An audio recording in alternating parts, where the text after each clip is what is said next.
for putting up with the technical difficulties. I have not done this in a while. So we have a very special guest, as you could see right here. And I love the gear that he has on too right now. So today, I haven't Gotta had a represent. guest in a while, right, on the live stream. Today I have Gabe Higgins. Gabe is an entrepreneur, an author, musician, technologist, and co-founder at BlockSpaces. Gabe, thanks so much for joining. Thanks for having me, Shahan. Good to talk to you. Yeah, you too. So we have a lot to cover. We are in a brutal bear market right now, and I love to see the people who are surviving right now, who are still fighting the fight, who are still building, which you have for so long. I mean, you've been in the crypto space, I think since 2012. So you've been in this almost a decade or a decade and Yep, counting. So I want to get your perspective on all the things that are going on in the crypto market. We could talk about Pocket. We'll talk about block spaces. And then since this is live, I definitely wanted to do some Q&A with the audience, talking to sure. an expert. Sounds great. Yeah, let's Cool. dig in. So let's dig in. So Gabe, you like I was saying, you're an OG in crypto and Bitcoin in particular, but now you're obviously involved in many different areas of blockchain. But tell me about your background. You're also a musician. You have a very interesting background. You're also an author. Some people may not know that. So talk about that, and then what led you to founding BlockSpaces. Yeah, so there's a lot to unpack there. With well, so first, discovering Bitcoin was kind of the the turning point, if you will, kind of changing my whole trajectory on what I was doing with my life. And it actually really started before that, kind of learning about the financial system after the financial crisis. I was working at a job that was directly impacted by the housing market crash.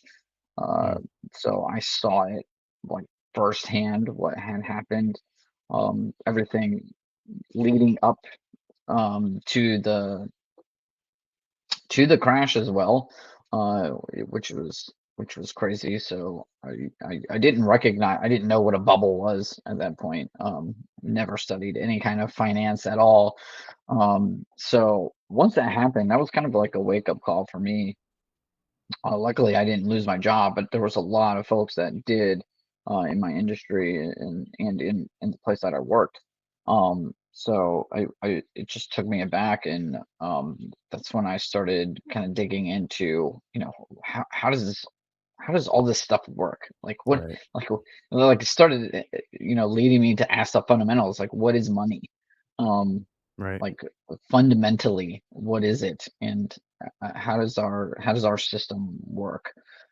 So that led me down a rabbit hole, digging into the whole, um, the whole thing about the Federal Reserve System, and I was a huge Ron Paul supporter as well. Mhm. So I learned a lot from him and his writings, and so when Bitcoin crossed my path, right, in like you said in 2012, uh, it piqued my interest in my newfound knowledge of monetary systems, monetary policy, how fiat money works, and my longtime interest in technology. I had always been a technologist from when I was really young. My dad got one of our first computers when I was very young. Mm. So I started out, always doing something in technologies. I was building my own gaming rigs when I was 16. So it was, I had always been involved with that, but discovering Bitcoin kind of merged these two kind of interests with technology and finance. Right. So, and then digging in to how Bitcoin actually worked, I was just struck by how brilliant it was, honestly. It was kind of simple, but also it was simple in concept, but how it was implemented was very interesting. Taking all these unique technologies of old and combining them in this new novel way. Um, but I wasn't really kind of like sold on it, right? Because I mean, back then there was very little information about this Oh thing, yeah. right? Yeah. You had to dig and ask questions to people you didn't know online, and that's I actually got really frustrated with that. I got to a point where it's like, okay, I have to actually talk to a person about this because nobody in my friends group knew that what the heck I was talking about. They all thought I was nuts. Yep. Um, but I was just so like captivated by it. I had to learn a little bit more, a little bit more. So that's actually what spurred me on to start the meetup groups here in the Tampa Bay Bitcoin meetups. Um, And who were it some was of those people early on? I know there was some like really big names. Like that was even before, no one knew about who they were at the time, but they turned out to be, some of the godfathers in the space, founding fathers of the space. Who were some of those people that were at those meetups? Yeah, in the early days, I mean, so we had very few people coming, right? I mean, we could all kind of fit around, a bar table. So that's how we met. Um, and then we always had these like passerbys. Like there's a lot of people have roots in Florida apparently. So and when they were in town, we'd have them kind of stop by. So we had one of the founders of Shapeshift come by. One of We had Charles Hoskinson, co-founder of Ethereum and founder of Cardano with IOHK. And just a funny story. He was actually talking to Rosa and I about um, a previous project we were trying to launch, and he was going to be our CTO. Oh So my god, I didn't know that. we were, yeah. Well, yeah, yeah. I mean, obviously that didn't happen because he took Right. the job with IOHK where they could actually pay him. We couldn't, so he made a good move. Um, and he's doing all right, obviously. But um, what else? We had Charlie Shrem come to our Right. some of our earliest meetups, and he brought some of his friends, Anthony Diorio, who was another co-founder of Ethereum, and the co-founder of Jack's Wallet and Decentral, um, and um, also Roger Ver, Right. early Bitcoin advisor, investor. Um, so it was very interesting times for sure. Yeah, so looking back now, so if you've been in since 2012, let's say, you've probably seen, I don't know, three, four, five, six, who knows how many mini ones, bear markets. And every Yeah. time I feel like, those that stick in it and are able to bear that, huge loss and the things, because most people that are in crypto, they have a good amount of their wealth in crypto. And they see it long term. So, Yeah. from your experience, one of the things I wanted to ask you, the first thing I was thinking about is I don't know if I know anybody personally that's been in crypto a decade besides you. And that's quite a bit of time, and maybe a couple people. So, based on your experience, what typically happens in the when you're looking at these like crypto bear cycles, or what happens? Does it typically follow, in your opinion, the Bitcoin market cycle in terms of the halving? Mhm. And this is cyclical. I mean, from your experience, how do you typically look at this market right now? What do you like to do, both personally? Maybe you don't have to give any investment advice as an Sure. investor, but also as a founder of a company that's looking to raise money and all of that. How do you look at this market and handle this kind of market? Yeah. So from both perspectives, you got to be, and you definitely do have to like separate those, right? Because you don't treat those the same because the level of risk that you might have personally with your finances probably shouldn't be the case for your endeavor, right? Especially with Right. when you're operating with any kind of VC money. So I would say so. Like personally, I take a look at my investments with Bitcoin, primarily hold Bitcoin for a very long time. I have a at least 10-year time horizon on anything I put into Bitcoin. I don't want to touch it. So I put it into cold storage most of the time, and then just forget about it. Just forget I even own it. Yep. That's basically, and it's done me very well, I would say, by doing that. Because with these bear markets, they're so it it it gets to a point where it can be like gut wrenching, Yep. right? And that's when, and I don't think we've actually we haven't even hit that part yet. Yeah. So I wouldn't be surprised. Like I hope not, but I wouldn't be surprised if it gets a lot worse. Um, because I mean, you just get this sense of like desperation of how low it is, and that's how you know we're nearing the bottom. But that's how bad it can get for a lot of people that are really bullish on this but haven't mitigated that risk.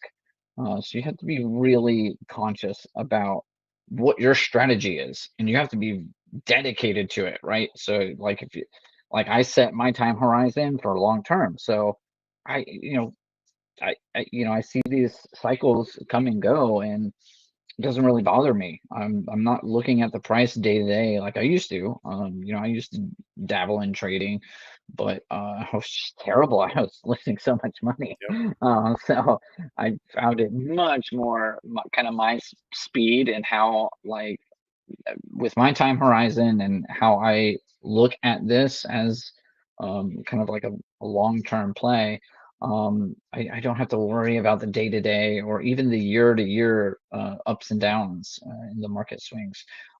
But I know a lot of people do, and it can get a lot really emotional because it's so volatile. So you just got to be prepared for that. And the best way to mitigate against that is really to dollar cost average. You probably hear that all the time, and it's true. It's a really solid strategy because over that long time frame, you kind of like smooth out all the peaks and valleys of investing in this stuff. So I would definitely take that approach and just set a game plan that you are going to be comfortable with from an investment standpoint, and then just stick to it. I know it's easier said than done, but really that is the best approach. Yeah, and I think there's two things. I talk about this a lot on the channel. I hate trading. I think that if you trade long enough, you're going to lose all or most of your money. Totally. You're not going to be able to Especially time the now, I market. mean, there's like professional traders now that they're Yeah. really good and they will take your money. They're happy to. Yeah. And then the other thing is like delayed gratification. So not, Yes. kind of paying your future self by Yeah. holding that, you said 10 years. Like I was saying to my channel last few weeks that like, if you're not holding something at least 5 years, I don't really even consider it kind of a real investment because that's more like trading, right? That's very small time horizon, especially for a brand new technology like Bitcoin, like crypto. It's going to take some time to appreciate. And because it's so new, when we're in like a time like we are now in a recession, people are going to be very scared to be in assets like this versus in the Totally. future, a few years from now, that's going to be less of an impact in terms of people selling. Maybe they do keep their value in there, even in times of a bear market. And then shifting to the business, as you mentioned, when you take money from venture capital, and I'm an indirect investor to BlockSpaces. I'm an investor in Druid, which is an Oh, investor okay. to Yeah. BlockSpaces, and obviously a customer of BlockSpaces. Shout out to the LPs. Yeah. So when you are a blockchain crypto focused company in a bear market, you probably don't get people don't want to answer that phone call. They don't want to talk crypto because they're looking at their personal wealth and they're like, oh man, it went Yeah. down. But I'm sure it's hard. There's difficulties, but you and your team, you and Rosa, I've just seen you guys weather so many different storms and you get out stronger each time. So how do you look at this market And what do you do during a bear market where you wouldn't do maybe, or you do something differently in the bull market? Yeah, that's a great question, and it's something that we have to constantly be vigilant at kind of assessing. We literally just had a leadership team meeting right before this, and they're talking about all these things. So that's what you got to do. You gotta get gotta get real. I mean, things get real when it gets tight. So and you just got to be honest with what it is that you have to offer, and um, go heads down and focus on bringing something of value in this kind of market. And I mean, the bear markets are for building, so that's primarily what we've been Yep. doing for most of this year, is just building for the next thing. Um, and although we had a good launching pad, I would say, with getting involved with the Pocket Network from its very beginning, inception, even perhaps. But after mainnet launch and beyond that to today, it has its own growing pains that it's going through. So we knew kind of fairly early on that and being involved in this space and seeing how these things go, we didn't want to concentrate all of um, uh, our focus on just what Pocket has to offer. Although we have incorporated it into our broader business plan and plans going into the future, because it turns out it's been quite successful. Um, and it's gaining some traction and getting like what it provides, the value that the network provides in and of itself is something that we really believe in. Actually, we think actually having decentralized infrastructure is really Yep. important, and we keep seeing that time and time again.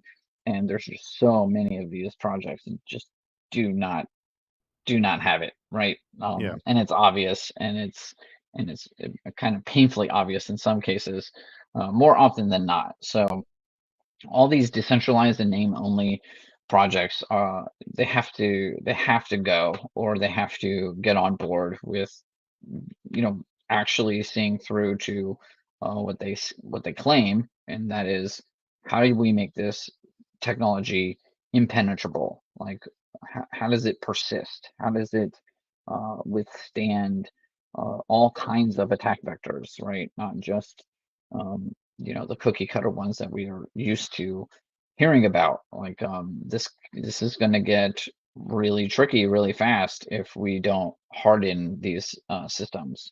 And I think Right. Pocket Network has made huge strides in on the very core infrastructure piece, which is probably the most important. Um, and they've actually built a pretty robust system. So we're excited to be a part of that and help bolster that. And like I said, it's part of our plan to, and I'll hint to this, and maybe we can dig into this, but we're working with the Core Pocket team to help provide more value to the network as well. So Okay. um, exciting times up ahead. Yeah, I'm definitely. I want to let's stay on Pocket. I have a specific question about the update. BlockSpaces obviously has been part of Pocket node running from the very beginning. There is a new update for Pocket called PIP 22. I wanted to get your thoughts. You're obviously a huge player within node running. You have a bunch of customers that are onboarded, like myself. Um, so, how does this affect the ecosystem, both from the stakers as well as the node operators? Yeah, sure. So, uh, PIP 22, and you do a good job of educating your audience. So, for those that don't know, it stands for Pocket Improvement Proposal, akin to BIPs, which were implemented with Bitcoin improvement proposals. So what this one does is what the network was trying to do was incentivize First of all, the growth of the network expanded way faster than anybody was projecting or predicting. Absolutely. Much Yeah. bigger and much faster than any of us could have imagined. So that's good, but it kind of threw off some things. The growth of the network happened um, uh, in a way that it kind of threw off some of the economic incentive models that have been developed. So what it called for is some kind of realignment with that, right? And that was going to be tricky because the network was so big now. So, and it's expensive to run infrastructure. It's expensive. Yep. And for anybody that's run a node before, and not a Bitcoin node. Those are manageable, right? You can run those fairly easy. But for some of these other chains and these other environments, it's not trivial. So what you need to do is figure out how to run that efficiently and in a cost-effective manner. Um, but with the network being so big and growing so fast, that was the other thing, is that the Pocket blockchain itself was growing really fast. Or, I mean, it still is, but now there's been advancements that have been enable us to scale that much better. So with PIP 22, the idea was to incentivize stakers and node runners to consolidate that infrastructure. So instead of, whereas before you were incentivized to run many nodes, and that works if you want to scale horizontally. But once Pocket got big enough, right, arguably too big for its own britches, it was paying for a lot of infrastructure that it wasn't utilizing. So Right. that's not good for anybody. So what was proposed was to consolidate, have some kind of mechanism to consolidate the hardware costs to fewer nodes on the network. The idea was to contract the cost of the overall network and maintaining it to a more manageable kind of rate. So that led to incentivizing stakers to not just stake the minimum amount, which was 15,000 pocket per node. And like I said, the incentive model prior to this proposal was you gain no benefit by staking more pocket on that particular node. Right. Whereas now with this new proposal, there was an economic incentive. Now you can, for every 15K that you staked on top of a node, you would earn as much a reward as you would, or some kind of comparable reward, as you would for staking many nodes. So now instead of scaling horizontally, you're actually incentivized to scale vertically. So that changes the dynamics quite a bit for the overall network. It helps incentivize consolidation, so you don't run a whole bunch of nodes on the network that are unnecessary, and that drives down the overhead cost that the network is actually paying for to maintain that. Great. And in terms of the rollout, and I think, do you have the timing in terms of when these things are going to be rolled out? Well, yeah. So the proposal happened a few months ago. I forget I forget when exactly. It was either May or June. But it has now been fully implemented.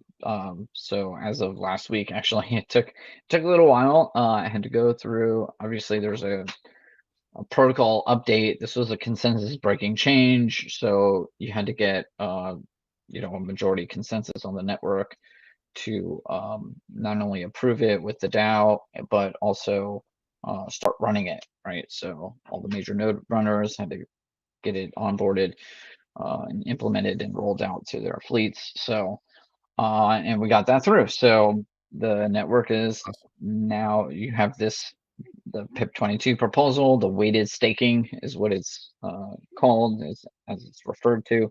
So your stake on a particular node is now weighted based on how much you've actually staked.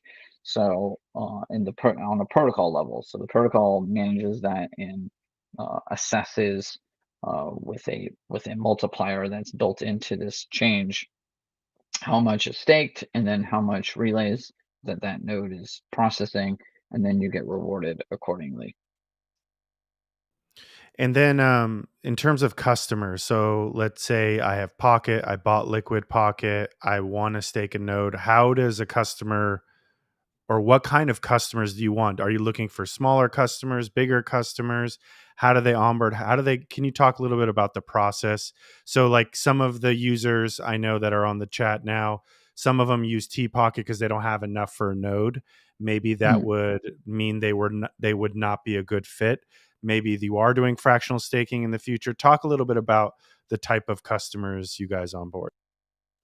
Yeah, sure. So there are different mechanisms to help people that want to stake towards this network to be able to kind of entry point level staking, right? So I would think the fractional pools, as you referred to, would be the ones that those are kind of geared towards the best, right? They'll if you don't have the 15,000 pocket to stake towards a full node, you can do some kind of fraction with that with pools. So those are great services, and we support those services as well, um, that can help anybody at any level kind of get into staking with Pocket's ecosystem and benefiting from that.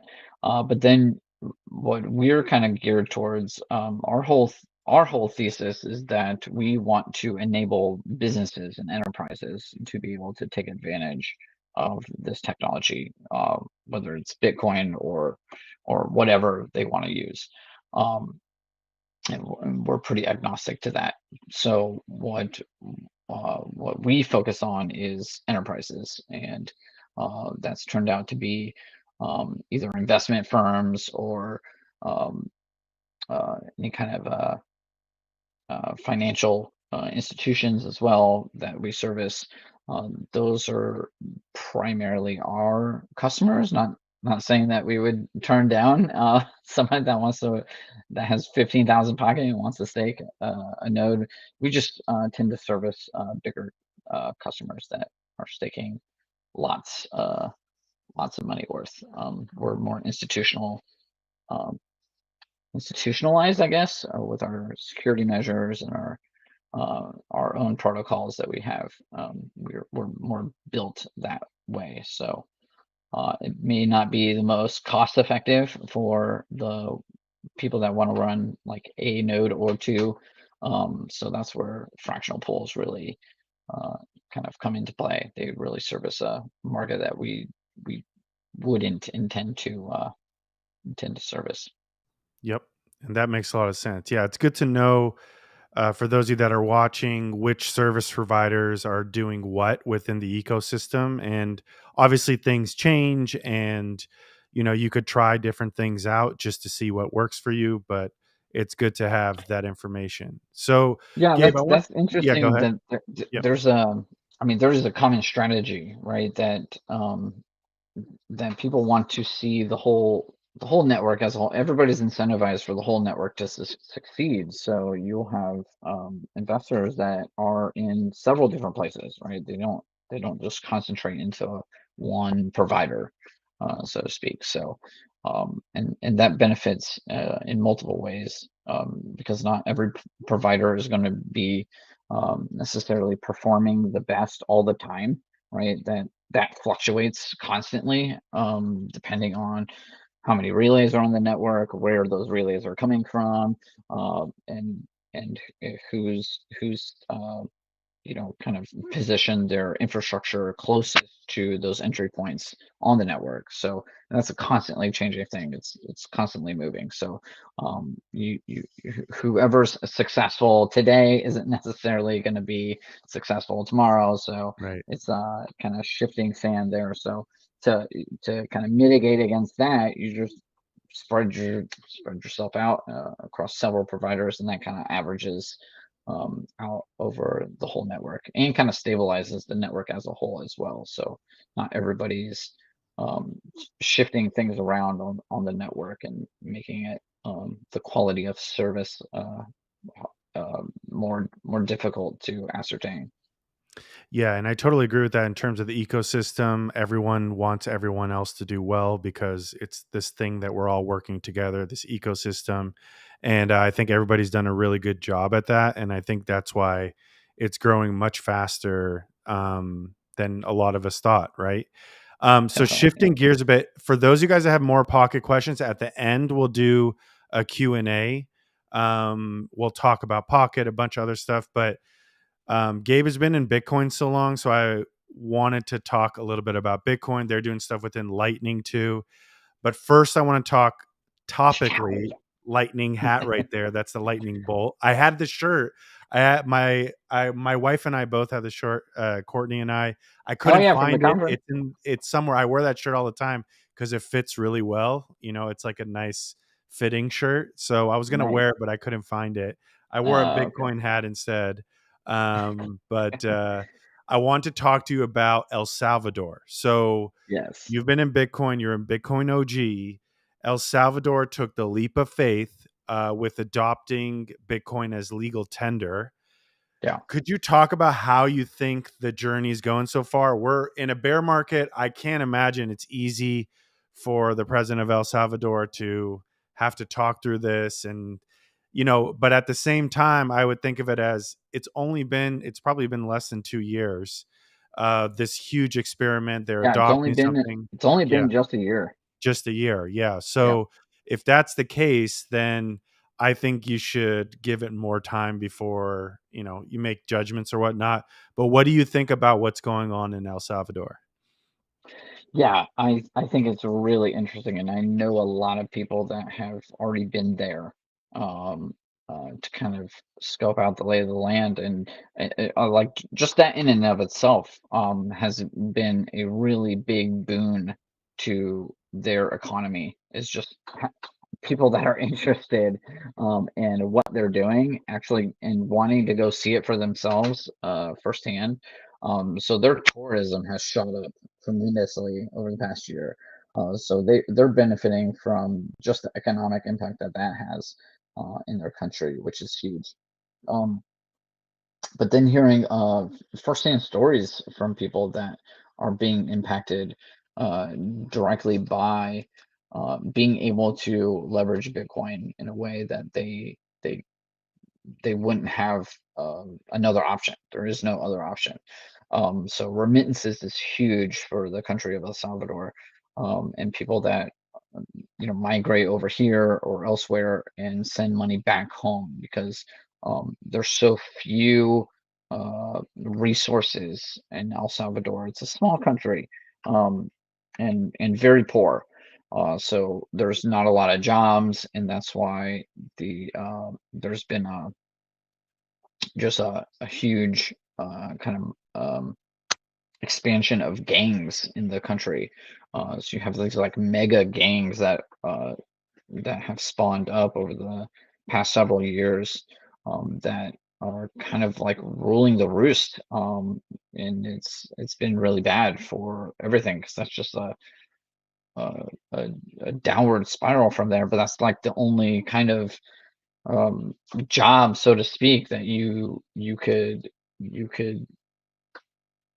uh, you join a gang and they provide the food and the shelter, your basic necessities.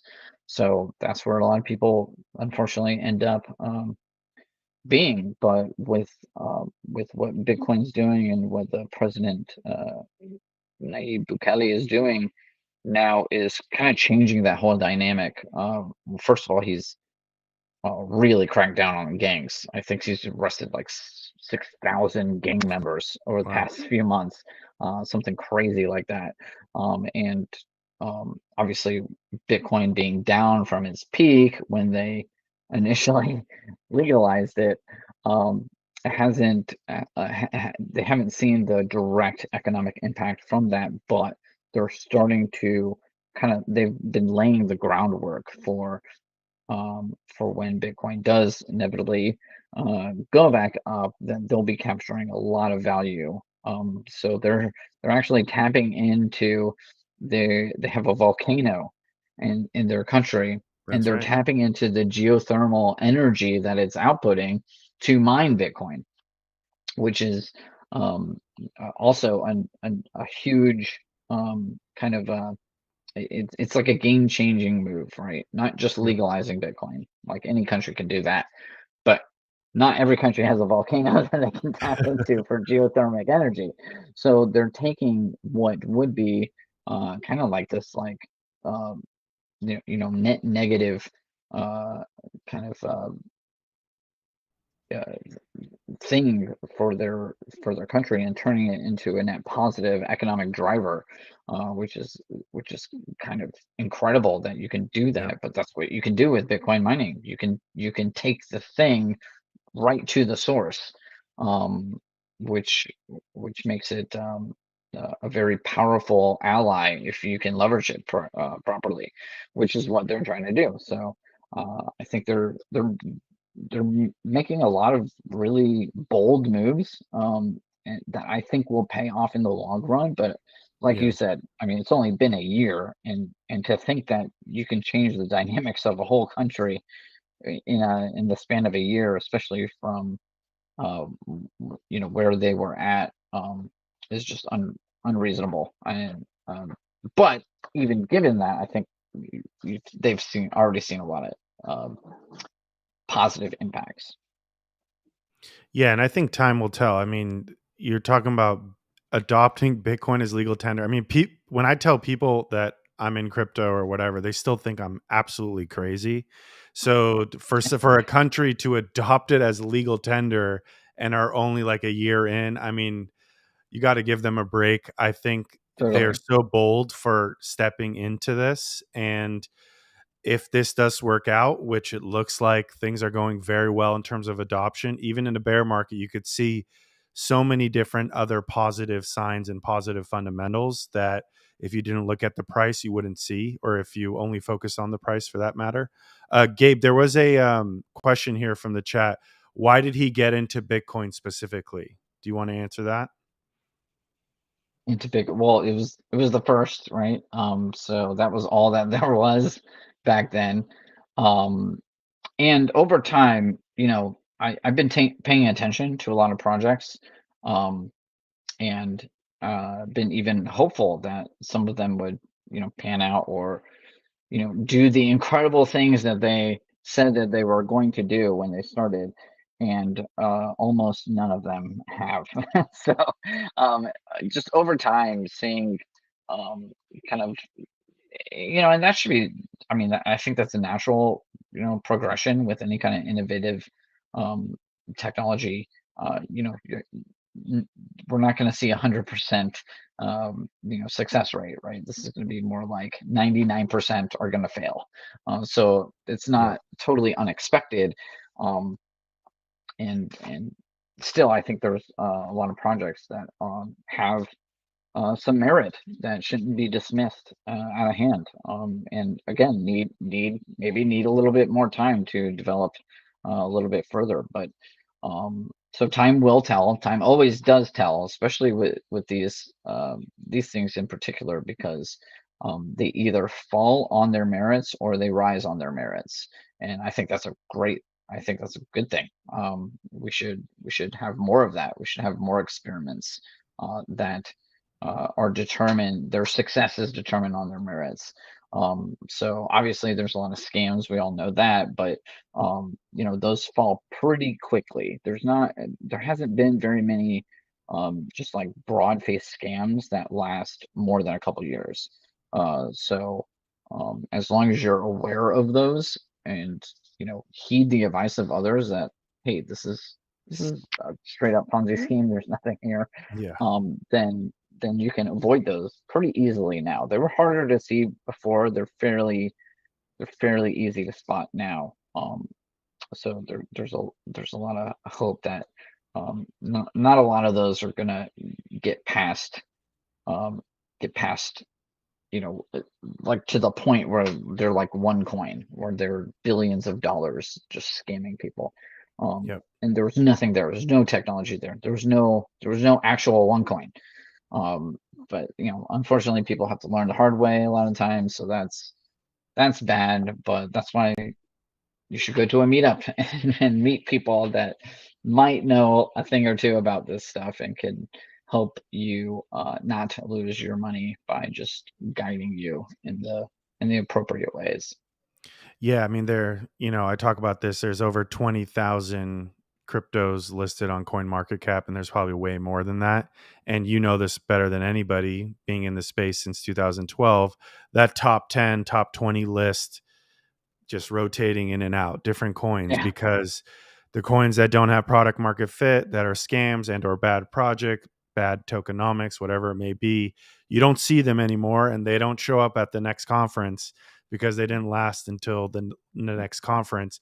But that's right. those that had product market fit, provided business value, were able to build a good community and had a good project roadmap, you could see how those have a little bit more longevity in terms of sticking around, like ethereum. Pocket showing some resiliency now too during the bear market, where it's getting all-time high usage Yeah. in a lot of ways by a lot of these different blockchains. There's a follow-up here. Gabe, what do you think other countries need to see in Bitcoin to follow El Salvador's example, or is it limited to a very specific use case in your opinion? Yeah, great question. I don't think it's limited to a specific use case. I think there's multiple use cases that other countries might be looking to El Salvador to kind of run the experiment on their behalf, right? There's already discussions about other countries that are very interested, and even the president of El Salvador has been open about that. He's talking to a number of other, especially South American countries that are in the same position economically as they are. You got to remember, El Salvador doesn't have their own sovereign currency. They rely on the U.S. dollar, which is weird because obviously they don't have any kind of say on how the U.S. dollar is implemented, Mm, right? They have no voice, they have no vote over here, right? Yet their entire economy is based on the primitives of the U.S. dollar. So right. um, when we get the advantage as the United States of having the reserve currency of the world. And while it's an advantage to us for the time being, I would say, it's a huge disadvantage to poor countries like El Salvador, um, that can't run their own monetary system. They're too small, and since they don't have their own monetary system and rely on the U.S. dollar, when we go and print, oh, I don't know, trillions of dollars like we have the past couple of years, they feel the impact of the inflation that happens, worse than we do. And again, they have no say in the matter. They just have to deal with it. So it's it's extremely unfair. And there's no way out for them. Actually, Bitcoin is literally the only way out. It is Yep. their escape hatch, and that's what President Bukele sees, and that's what these other countries are. They're not. It's not that they don't see that yet, but they haven't seen the benefits yet, right? Because we've been in this downward trajectory over the past year. So I think once they start seeing the economic impact directly from adopting Bitcoin, it's gonna get crazy. I think we're gonna it's gonna be like dominoes falling, like like back in the day, we would get excited if there was a store accepting Bitcoin, right? Yeah. Like the Right. Reddit would blow up with excitement and everybody be pumped. We just thought it was so far off to think that a country would adopt Bitcoin Hmm. as legal tender. So how fast this has happened has totally blown me away. Um, and I'm super bullish on Bitcoin. Like I think it's here to stay. I think it's going to be um, I think it's going to eventually be the standard. It's going to be the currency of the world. But I just didn't think it would happen so fast. So it's been incredible to watch that kind of firsthand happen this way. And back to the question, I think there's a lot of areas that a country is going to see the benefits of adopting Bitcoin, where not only for remittances, but for their own internal energy usage grid, their internal resources, how they how they leverage those resources for commerce, and broadly speaking, with other world, uh, trading with other countries around the world. It's going to make that kind of commerce much more adaptable as well.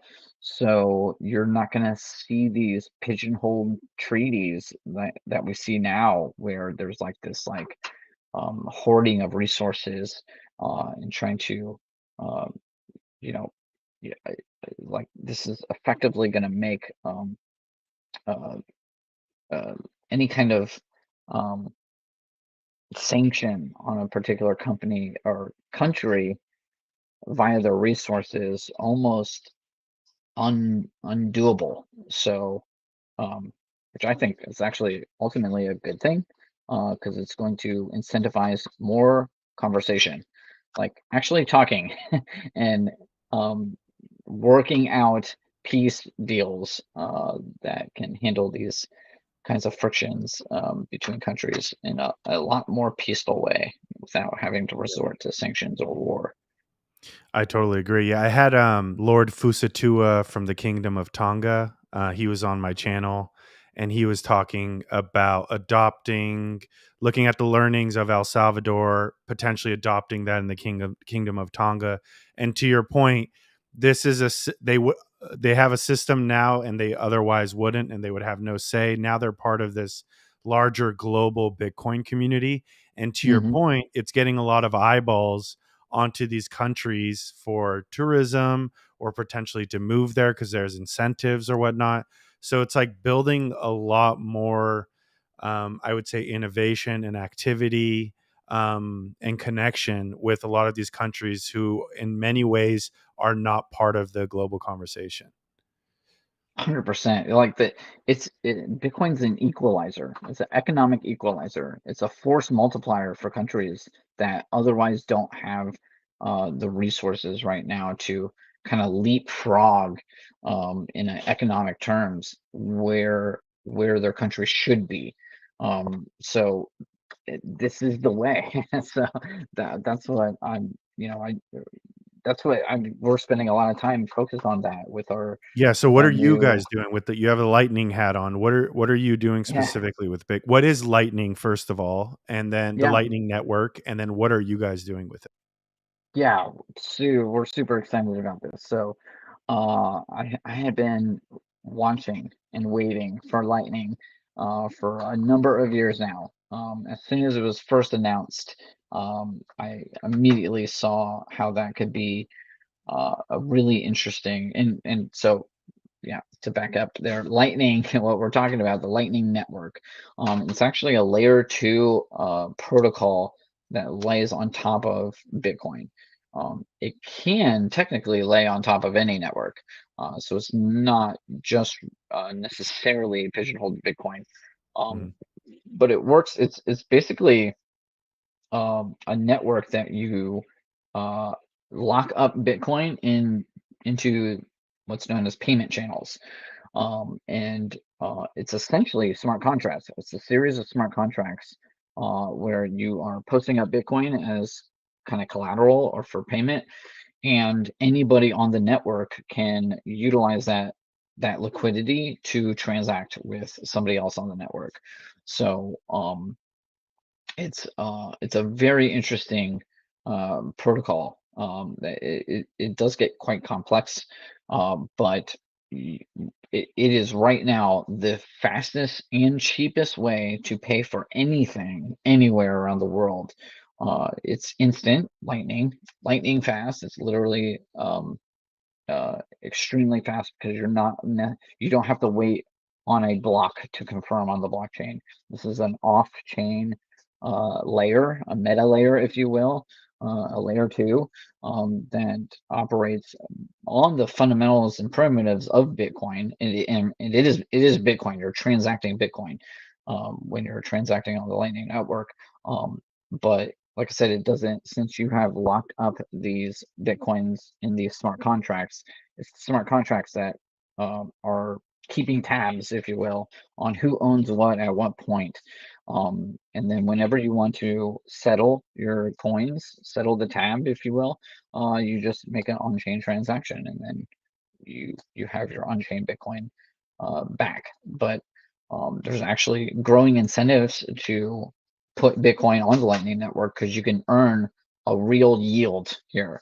Um, so with staking protocols, it's essentially a similar concept, right? You stake, but for that, you're staking for to take part of the consensus mechanism, right? So, and then you're rewarded for that. With the Lightning Network, it's all economic. There is no, it's not consensus. You're not doing any kind of consensus. That's all the base layer of Bitcoin is taking care of that. And there's no security needed for that either. So all the yield generated on the Lightning Network is from strictly economic activity, which is really exciting because it takes away all the guesswork, on all the fluff that's happening on other areas. So I think that has huge potential for the financial industry. You can basically rebuild an entire financial market, from bonds to equities to um, uh, swaps, all on the Lightning Network layer, and it's instant and it's it's really cheap. We're talking fractions of cents to make a transaction. So it's going to radically change the dynamics of how these things operate in financial terms. And we're talking to financial institutions that are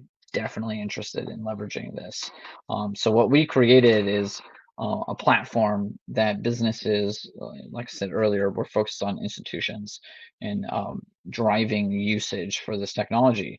And how we do that is we feel like there needs to be a bridge between legacy applications and how businesses operate today, right? Call them Web 2 legacy applications. And then how do they interact with this new technology, right? Like under the Web 3 umbrella, if you will. Um, I know that term gets a lot of crap from from different people, but Yeah. just for simplicity reasons, it makes Right. it really easy, right? This Web 2 world where everything functions now from business operations perspective, but it has no way to talk to this new world. So we're trying to build that bridge at BlockSpaces on how that interconnectivity actually happens and takes place from application and infrastructure support layers. So that's where Pocket comes in. We're running the infrastructure, we're running the core nodes for a lot of these networks and systems, and then we're figuring out how to integrate that back into legacy applications. So we want to make this technology like any other kind of plug and play kind of technology where it enhances what you're doing. Is it doesn't become this separate thing, because how Right. BlockSpace, like, just go in a little bit of backstory into BlockSpaces real quick. We were doing a lot of consulting and development work. We would consult with companies. They would come to us and say, I want to blockchain something, something. And they didn't know what they were talking about. We didn't necessarily know what they were asking for. So we'd have to kind of do a deep dive.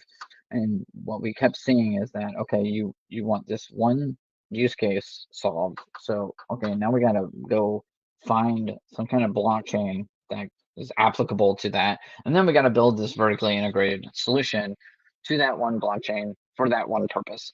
And so what that essentially did is just recreate the database. There was no value add to have blockchain in that context, because the blockchain's value is derived from a network of participants utilizing that thing. So, and so after doing a number of those, that's when we said this is not going to work. If this is how this technology has to be deployed, so we're saying to try to solve that problem. And yeah, so our Lightning Connect product, which is this is the logo for I love the logo, by that the way. that Yeah. is yeah, I like it too. It's kind of like it's the centerpiece to what we see as a growing necessary business stack. So the financial solution, if you will, is always a key part of any business, right? To operate and function, and we want to make the decentralized business application stack for the future and help enable that. Very cool. We got a comment here from Brent saying, "I want to hear Gabe play some drums." So maybe you could beatbox. I don't know. Oh, Brent. Oh, thanks, Brent.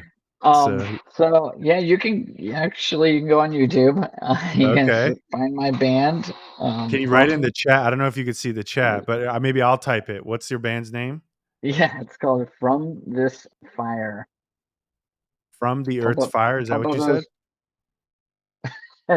No, just From This Fire. From this fire. Okay, got it. There you go. I typed it in the chat. So there you go, chat. You could see the rock star in action. Rock star as a musician, rock star in crypto. Okay, so I know we're coming up on hour here. I have a couple more questions. We'll do a Okay. quick Q&A and then we'll plug all BlockSpaces, socials, website, all that stuff. So the last thing I want to ask you, at least personally, is like, so Ethereum was one of the early proof of work systems. The ETH 2.0 merge is moving it from proof of work to proof of stake. What do you think about all this? They've delayed this so many different times. You're an So expert. many You're an times. OG. You know software is hard. You know software. You know, no matter what you try to do, there's always delays, and it's really hard. So, what do you think is happening? What are your predictions? Oh yeah, predictions. So I mean, right off the bat, I think this move to proof of stake is a huge mistake. I don't think they should Oh, do this. really? Okay. Yeah. Okay. But I know they're obviously they're focused on doing that. I just don't. I mean, it's not going to erode transaction throughput or reduce fees on the network. So it's really. Oh, I Gabe, you're don't know. breaking up a little bit. Can you hear me? Yeah, I can hear you. Okay. Try talking one more time. Yeah. Okay, So perfect. you can hear me now. Okay. I just don't see how the. I'll put my other earbud in. Maybe that'll help. Um, I just don't see the.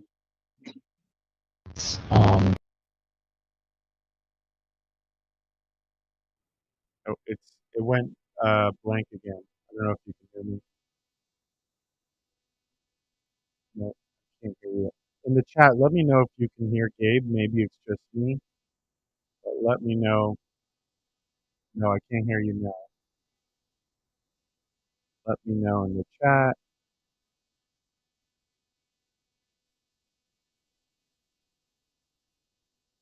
Can't hear him. Okay, it's muted. Hold on 1 second. If you can hear me, Gabe, I can't hear. Okay, it won't. Okay, got it. Let's see here. Maybe if you take out your headphones and use the.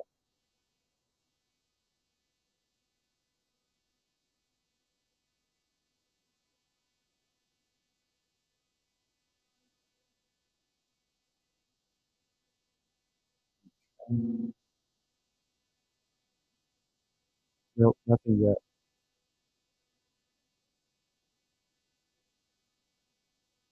Use the service.